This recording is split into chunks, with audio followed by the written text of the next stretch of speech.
If you're thinking about spending flagship-level money on a new phone, there's a certain level of performance you expect right away. You want apps to open fast, you want everything to feel smooth when you scroll, and you don't want to deal with slowdowns when gaming or doing heavier tasks. At that price, people usually expect a phone that can handle pretty much anything without struggling. Now, based on some early leaks, the upcoming Google Pixel 11 might not fully live up to that expectation in one specific area. A known leaker, Mystic Leaks, recently shared some details about Google's next chipset, the Tensor G6. From what's being said, the chip will bring some improvements compared to before, but there's also one particular decision that has people questioning things a bit. The main concern is around the GPU. Reports suggest that Google could go with a Power VR GPU design that originally showed up around 2021. In the smartphone world, that's not exactly new.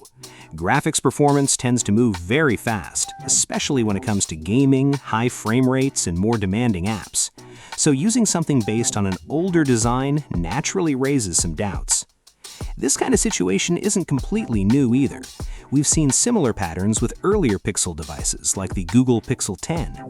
Those phones were generally smooth and reliable for everyday use, but when it came to gaming or graphics-heavy tasks, they often didn't match up with other flagship phones in the same price range.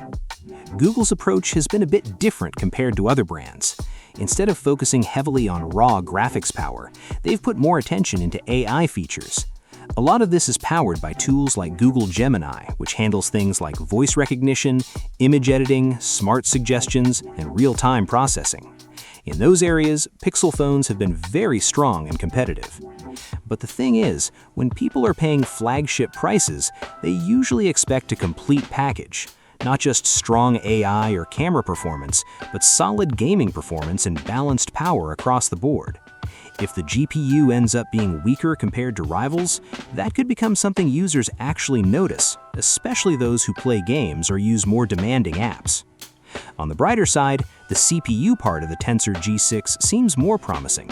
The chip is expected to use a newer ARM core design with higher clock speeds, similar to what we've seen in chips like the MediaTek Dimensity 9500.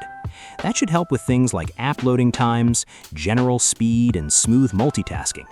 So for everyday use, the phone will likely feel fast and responsive. So when you look at the overall picture, the Google Pixel 11 will probably deliver good general performance for most tasks. Day-to-day use should be smooth, and the AI features will likely be one of its strong points again.